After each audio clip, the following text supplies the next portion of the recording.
네, 오늘 제목은 비더 처치인데요. 비더 처치. 그러니까 그리스도의 이 교회가 되어야 합니다라는 뜻이고요. 그리스도의 몸이 되어야 합니다라고 한글로는 말할 수 있을 것 같아요. 그리스도의 몸이 되어야 합니다.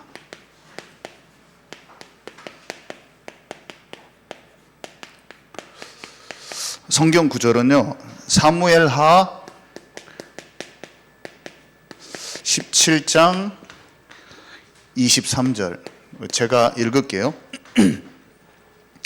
아히도벨이 자기 모략이 시행되지 못함을 보고 나귀 위에 안장을 지우고 떠나 고향으로 돌아가서 자기 집에 이르러 집을 정리하고 스스로 목매어 죽음에 그 아비묘에 장사되니라. 오늘은 반면교사라고 하죠. 반면교사라는 것은 우리가 다윗을 보고 다윗의 정복 전쟁을 해야겠다 이렇게도 교훈을 받지만 되풀이돼서는 안 되는 나쁜 본보기.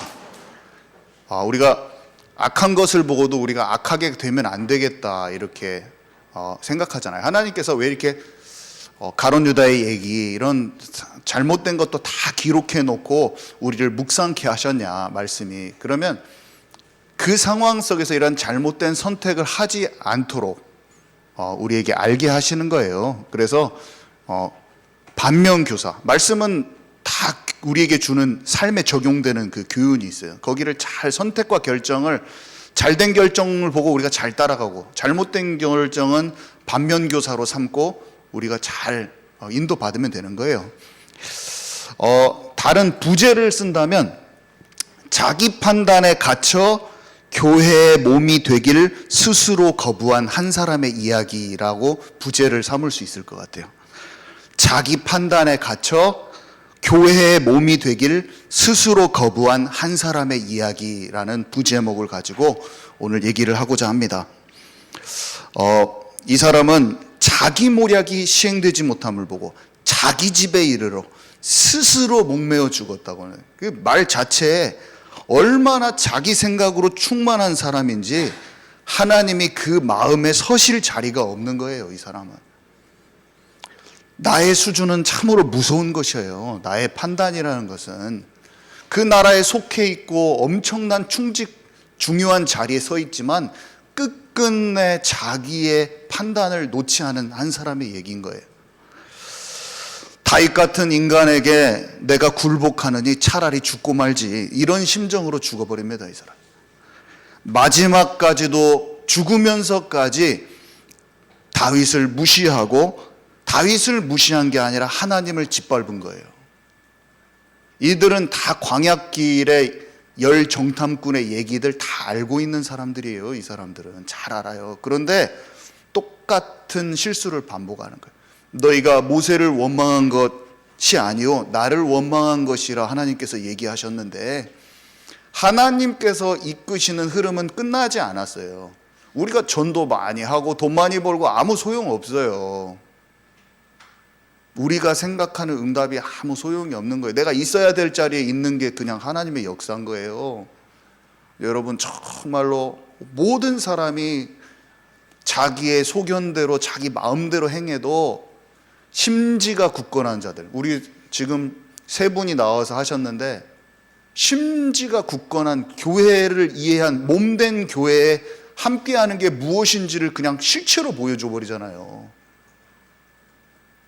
우리는 교회의 몸이 되는 것을 체험해야 돼요. 교회의 몸이 되는 것을 경험할 수가 있어야 됩니다. 자, 봅시다. 이 사람은 아히도벨이라는 사람인데요. 사실은 이 말씀이 주어진 게 참 신기해요. 이 중직자 수련회를 전혀 염두에 두지 않았는데 2주 전에 저에게 이 말씀, 아히도벨을 집중하지 않았어요. 저는 별로 그닥 막 생각하고 있지 않았어요. 이 얘기는 다 알고 있었지만 옛날에 성경 다 읽었을 때 다 알고 있었지만 집중하지 않았어요. 근데 2주 전에 이 말씀이 이 말씀이 저에게 강력하게 떨어졌다. 떨어졌다는 말은 뭐냐? 제가 이 말씀을 우연히 깊이 묵상했어요. 이 말씀을 우연히 깊이 묵상하고 혼자 밤에, 그리고 그 말씀이 내게 남아 있었는데 저에게 오늘 말씀하라고 하시는 것 같은 마음이 너무 많이 들어서 전할 뿐입니다. 제게 와 있는 어떤 흐름 가운데 그냥 전하는 거예요. 제가 이거를 의도하지 않았다는 걸 저는 말씀드리고 싶어요. 2주 전에 저에게 이 말씀이 떨어졌다니까요. 그냥 아무 이런 거랑 상관없이 저에게 묵상되어진, 혼자서 그냥 밤에 묵상되어진, 나만의 시간에 묵상되어진 그냥 말씀이다. 그리고 오늘 전할 때 하나님께서 제게 주셨다고 생각이 들고 그리스도의 몸에 대해서 설명하라고 저에게 주셨는데 이게 생각이 났을 뿐입니다. 그래서 어떤 인도함 가운데 전하는 것이라 라는 것을 밝히고 싶습니다. 다윗의 최측근 중에 한 명입니다.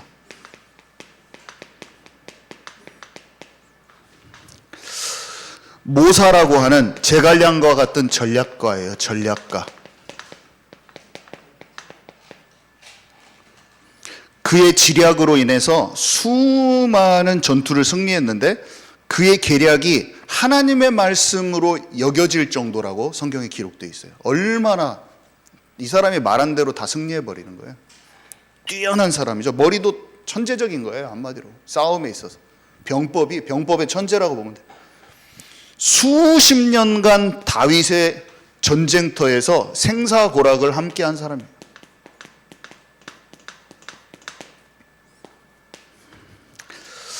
특별히 밧세바의 할아버지요,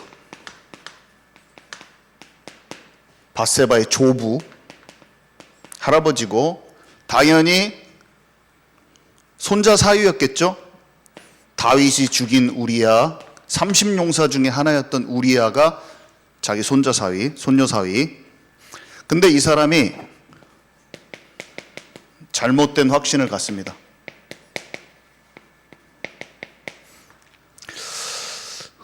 하나님의 뜻과 계획, 하나님이 흐르는 무브먼트의 흐름을 보는 눈이 없어요. 자기가 영적으로 판별할 수 없어. 자기 판단에 자기 기준이 앞선 사람이야. 머리가 똑똑해. 하나님의 뜻과 흐름을 자기 나름대로, 자기 소견대로. 똑똑하죠. 머리가 똑똑해요, 이 사람이. 자기가 얼마나 많은 전쟁에서 승리를 했는데 자기 머리를 의지할 만해요. 똑똑한 거예요. 자기의 말이 자기 말대로 다 돼버렸어요. 근데 어떤 상황을 겪냐, 어떻게, 그런데 이런 사람이 왜 굳이 반역을 하고, 압살롬 때 같이 압살롬 따라가 버리거든요. 왜 반역을 할까, 이 사람이 도대체? 상황이 어떤 상황이냐면, 다윗이 밧세바를 범하고 우리야를 죽이고 자기 처로 삼습니다. 상처 받을 만하잖아요, 그죠? 목사님이 그 권사님 그 딸을 겁탈하고 그 사위를 죽였어. 여기서 한번 생각해 보세요. 쉽잖아요, 마음이. 그러고 교회를 안 떠난다? 교회 다 떠나지, 사람들. 그 상황에서 하나님이 아직 이 교회에 언약이 남아있으니 거기에 있을 수 있다? 한번 생각해 보세요. 하나님 그 교회를 버리지 않으셨다. 다 교회에서 다 목사 다 치료해버리지. 그죠?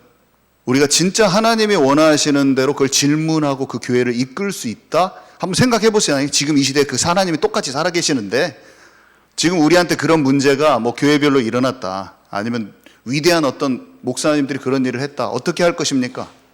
여러분, 그 상처를 하나님의 흐름이 있다고 생각하고 그 상처를 넘어설 수 있는 그런 마음이 있을까요? 하나님께 질문할 수 있는 사람이 나올 수 있을까? 한번 생각해 보세요. 내가 그 상처를 당했다. 아이도벨은 우리가 책 밖에서 보니까 어이구 그것도 못하고 자살했어 했지만, 우리가 그 상처를 넘어설 수 있는가 일단 한번 생각해 보자고요. 쉽게 말할 수 없죠, 그죠? 저는 쉽게 말할 수 없다고 생각해요. 참 힘들 것이다. 아이도벨은 하나님이 질문하신 거예요. 그 사건으로. 네 안에 있는 독자 이삭을 내게 내놓을 것이냐? 완전히 불합리한 상황에서 인신제사 내놓으라는 하나님 앞에 네가 네 아들 인신제사 내놓을 것이냐 물어보시는 거예요. 우리의 인생 가운데 하나님이 질문하십니다. 폭풍 같은 일을 만들어 놓고 내가 원하는 데 있을 것이냐? 질문합니다. 하나님. 살아남은 여러분들을 축하드립니다. 살아남은 여러분들을 축하드려요, 제가. 인생에 더 남아 있어요, 지금. 폭풍같이 흔들어 볼 거예요, 하나님이. 인간적인 눈으로 봤을 때 다윗의 삶이 멋들어지지가 않았어요. 막 저주받은 인생 같아요. 근데 그가 하나님의 마음에 합한 자요, 그 인생이 하나님의 모든 뜻하신 바를 이루었다고 하나님이 기록해 놓으셨는데, 우리가 폭풍 같은 인생의 삶 속에서 여러 가지 것들을 겪고 있는데, 내가 지금 응답받은 인생입니까? 응답받지 못한 인생입니까? 나의 기준은, 내 인생을 보고 있는 나의 기준은 도대체 뭡니까? 내가 생각하는 응답이 뭡니까? 자녀들이 좀 잘못됐으면 내가 응답이 못 받았습니까? 내가 쫓겨다니고 있으면 지금 응답을 못 받았습니까? 무엇입니까? 나의 지금 기준이 뭡니까? 내가 지금 무엇으로 나의 인생을 내가 지금 판단하고 있습니까? 무엇으로 내가 인생을 지금 평가하고 있습니까? 내 인생을. 하나님의 마음에 합한 자. 이게 평가 기준이잖아요. 임마누엘을 체험했는가? 이게 평가 기준인데. 다윗의 맏아들 암논이 배다른 누이를 강간하고, 압살롬이 그 배다른 누이를 강간했던 그 형제를, 암논을 죽입니다. 결국에 나중에 기어이 압살롬이 아버지를 죽이고 왕이 되겠다는 반역을 일으키는 그런 상황 속에서 아히도벨은 압살롬을 따르는 거죠.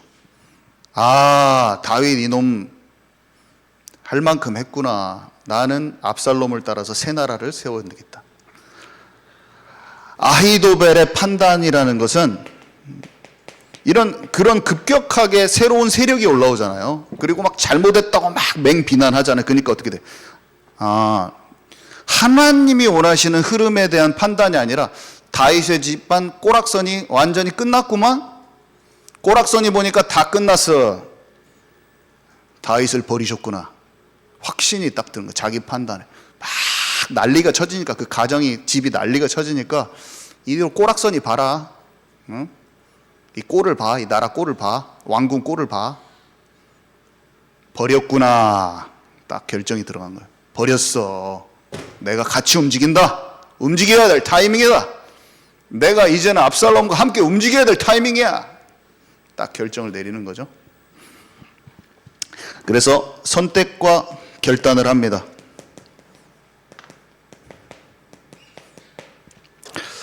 압살롬 편에 가담하죠.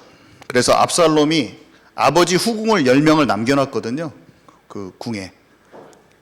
후궁 10명을 백주대낮에 간음하도록 딱 해버립니다. 나중에 이 사람 지략이 뛰어나요. 나중에 혹시라도 부자간에 나중에 화합 못하게 딱 싹을 잘라버리는 거예요. 자기가 이제 완전히 압살롬 편에 쓰면서 아버지의 후궁들을 10명을 온 백성이 보는 앞에서 간음을 해요. 잠자리를 가져요. 다윗이 이 압살롬을 피해서 지금 도망하고 있어요. 아히도벨의 배신을 들었어요. 다윗이. 하나님께 즉시 다윗이 기도하죠. 여호와여, 원하옵건대 아히도벨의 모략을 어리석게 하옵소서. 이렇게 기도합니다. 왜냐, 아히도벨은 지략이 장난 아니에요. 이거 딱 말을 하면 다윗이 승산이 없어요. 이제 다윗이 지금 쫓겨나가는 상황에서 압살롬이 지금 정권을 잡았는데 계략 몇 번이면 자기가 완전히 몰살당하게 생겼어. 아히도벨을 잘 알거든요, 다윗이. 그러니까 하나님께 기도하는 거예요. 아히도벨의 모략을 어리석게 하옵소서.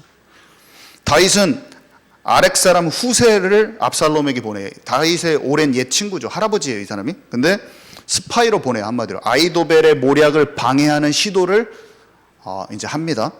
그래서 이 후세라는 사람이 그 궁으로 들어가요.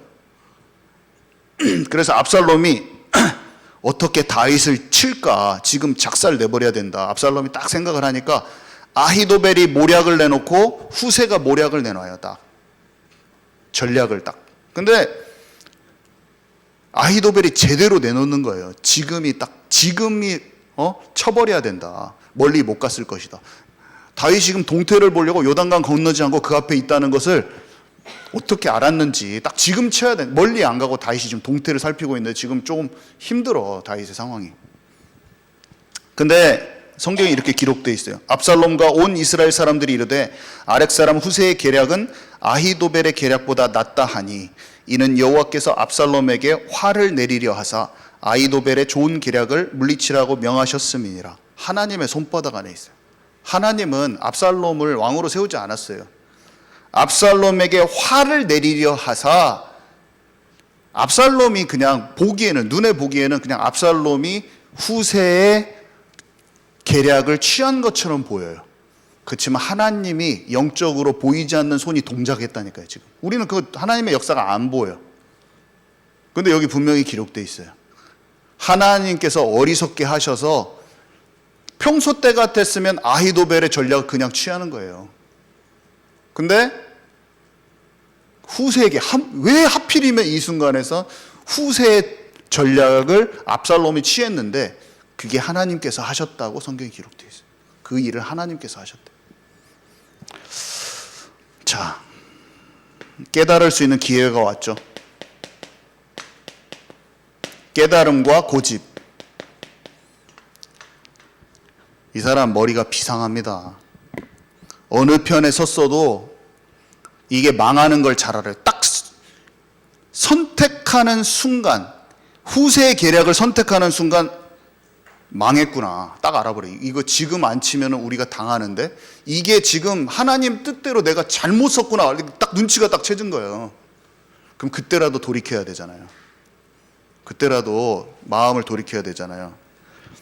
자신의 지략이 채택이 안 됐어요. 딱 눈치가 찾은 거예요. 눈치가. 근데 이 사람 진짜 똑똑해요. 뭘 눈치가 채냐면 이 전쟁 망했다는 걸 바로 알아버린 거예요. 다른 사람들이 지금 몰라요. 하나님이 다윗을 버리지 않았구나. 이 전쟁이 망했구나. 다 압살롬의 패망이 정해졌구나. 패망이 정해졌다는 것을 전략적으로 이 사람은 알아버려요. 그냥 그 상황을 전쟁터에서 수많은 전쟁을 치러가지고 이 상황 속에서 자기 전략이 먹히지 않았을 때 전쟁이 진다는 걸 지금 사람들은 몰라. 싸움으로 싸워 나가거든요. 알아버려요. 이 사람은. 하나님의 흐름을 눈치챘다면은 고집을 피우면 안 되죠. 어떻게 합니까? 원래 주인인 다윗에게로 돌아가 굴복하는 게 그게 하나님께서 주신 마지막 기회예요. 하나님 우리에게 기회를 주십니다. 상황도 알게 하셔요. 사울에게 얼마나 하나님께서 많이 알려주셨어요. 사울왕에게도. 기다리고 사람 같았으면 진작 다윗이 가서 죽여버렸어요. 얼마나 많은 기회를 하나님이 우리에게 주십니까? 근데 끝끝내 자기 칼 받고 죽어버려요. 이 사람은 끝끝내 낙이 타고 고향에 내려가서 집 정리한 후에 목매어서 자살합니다. 자기의 지략으로 대단한 일을 많이 하니까 어느 순간 자신이 더 대단한 존재, 하나님보다 다윗보다 더 위에 올라가는 그런 마음이 생겼는지도 몰라요. 그만큼 이 사람의 말이 하나님의 말처럼 이렇게 지략이 통했거든요. 다윗의 잘못을 자기의 기준으로 판단한 거예요. 우리는 사람들 잘못 수도 없이 목격할 거예요. 특히 지도자들의 잘못. 모세가 실수하는데 모세가 하나님의 마음을 모르는 거예요. 우리는 사람 따라가지 말아요. 단체 따라가지 말고 사람의 실수를 보고 전체의 흐름을 판단하는 것도 제발 버려야 돼요. 말씀에 다 써 있어도 모르는 거예요. 모세를 원망한 게 아니라 나를 원망했다고 써 있는데 그 말을 이 사람들 다 아는데 또 실수를 또 했어, 이 사람들. 근데 우리는 두 개나 보고 있어. 또 이제 성경에서 이렇게 한 실수, 이 사람들이 또 아비노벨이 한 실수를 또 보고 있는데 우리는 또 실수해. 왜냐? 그거는 옛날 얘기고 지금 얘기는 우리는 하나님 없는 것처럼 또 살아버려요. 말씀이 이해도 안 가는 거예요. 말씀이 조명이 안 돼. 영적 조명이 안 돼서 내 상황에 적용되지 못하는 상태. 그게 치유가 안 되는 상태. 그런 사람의 특징은 경직되어 있어요. 막 복음을 전해야 됩니다. 생명 걸고 복음 전해야 됩니다. 막 왜 이런 말 하는데 남편한테 맨날 뻣뻣하게 해. 자기의 고집대로 막 이렇게 해. 그 자기의 그것을 버리지 않는 부분은 늘 가지고 전도 현장에 나가가지고 전도해야 된다고 막. 전도해야 된다고 막 그런 평소의 삶 속에서 작은 것은 말씀에 반응하지 않아. 미워할 거 미워하고, 넘 욕할 거 다 욕하고, 마음에 미워하고 벽이 다 있으면서 교회 새로 차려갖고 거기에서 열심히 예배드리고 있어. 하나님이 형제와 화목해라. 전화도 못 걸 사람들이 천지야. 전화 걸어서 한마디 말하고 마음으로 툴 풀 수 없는 사람이 자기 마음속에 열 몇 명이 있어. 주님이 뭐라고 말씀하십니까? 예배가 중요하지 않아요. 예배는 삶 속에서 주님에게 마음이 연결된 게 예배예요. 어떤 공간에 모이는 게 예배가 아니잖아요. 교회의 몸이 돼야 돼요. 교회의 몸이. 주님의 마음에 반응하는 사람이 돼요. 다 헛것이라. 헛것입니다. 헛것이. 하나님의 마음을 모른 거예요. 다윗에게 속한 자였는데 그 마음은 옆에 있으면서도 속하지 않았어. 내 판단과 내 생각들이 가득 차 있는 거예요. 결정적인 사건이 일어났는데 압살롬의 난이라는 그 사건이 그의 마음에 대적하는 마음을 드러나게 했잖아요. 근데 원래부터 그 마음이었어요. 그래서 결론은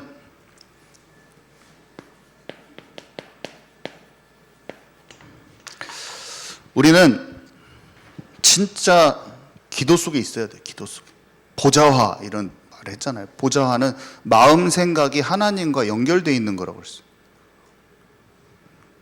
모든 상황, 사건, 문제, 사람, 사건, 일 가운데 하나님의 뜻과 계획이 24시 오직되어 있어가지고 그게 보좌화돼서 그것을 따라가는 상태. 내가 생각은 다 판단 내 마음대로 해놓고 내가 원하는 제사 드리는 거 말고. 압살롬의 나는 다윗의 측근들의 진정한 속내를 드러나게 한 사건이었고, 압살롬을 따라서 반역한 이들의 진짜 모습이 드러난 사건이었고, 아히도벨은 다윗에게 돌아갈 마지막 기회를 자신의 고집으로 단단한 마음으로 차버리고 스스로 자살하는 것을 결정했어요. 모양은 다윗의 측근이었으나 실제 마음은 대적자인 채로 오랫동안 살았어요. 압살롬의 나는 다윗 이후의 솔로몬 때 나라와 함께할 진정한 제자들을 걸러낸 하나님의 모략이었어요. 하나님의 작전. 잠언 3장 5절에서 6절 보니까요. 너는 마음을 다하여 여호와를 신뢰하고 네 명철을 의지하지 말라. 너는 범사에 그를 인정하라.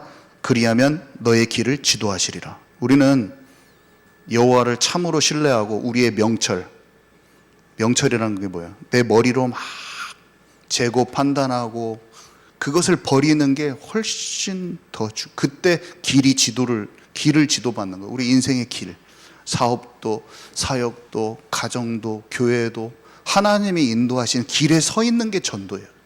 전도 현장에 나가서 구원의 길을 막 하는 게 전도가 아니고 주님이 지도하시는 그 길에 서 있는 게, 내 명철을 의지하지 않고 내 판단을 내려놓고 주님이 원하시는 그 길에 서 있는 게 전도라니까요. 목사가 될 필요가 없다. 현장 전도자가 막 내가 스스로 될 필요가 없다. 주님이 원하시는 길에 그냥 서 있는 것이 참된 명철함이라. 잠언 21장 1절에 3절 보니까 왕의 마음도 여호와께서 이끄시는 물줄기 같아 그분의 생각대로 이끄십니다. 하는 일마다 자기가 보기에는 모두 올바르지만 여호와께서는 그 마음을 꿰뚫어 헤아리신다고 그랬어요. 우리가 다 말해요. 내가 이 일을 잘했습니다. 잘 결정했습니다. 내가 이걸 바르게 결정한 거예요. 이렇게 한 거, 선택한 거는 내가 봤기 때문에 확실히 맞는 거예요. 막 사람들한테 우겨봤자 여호와께서 그 마음을 꿰뚫어 헤아리신다고 그랬어요. 여호와께서 꿰뚫어 보시는 그 심령이 찾지를 못하는 거예요. 그래서 뭐래요? 공의와 정의를 행하는 것이 제사를 드리는 것보다 여호와께서 기쁘게 여기시느니라. 정의로움을 행사했다 그런 말이 아니라 하나님의 공의예요. 하나님의 공의. 하나님이 원하시는 그 길, 그게 있는 게 제사를 드리는 것보다 여호와께서 기쁘게 여기신다. 막 희생제사하고 이런 모양이 중요한 게 아니라, 예배 가운데 막 참석하는 게 중요한 게 아니라 그런 마음이 없이 하나님의 공의 가운데 뜻과 계획을 살피고 거기에 민감하게 반응하지 못하는 자가 예배 드리는 게 하나님 기쁘지 않으시다는 거예요.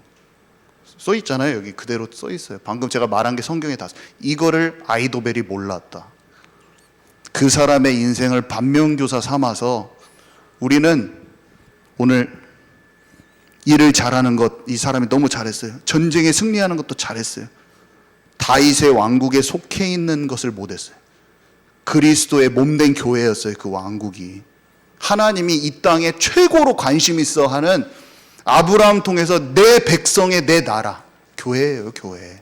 교회의 모형이에요. 예루살렘 성이. 그 교회에 소속되는 걸 스스로 거부한 사람, 얼마나 무서운 일인지.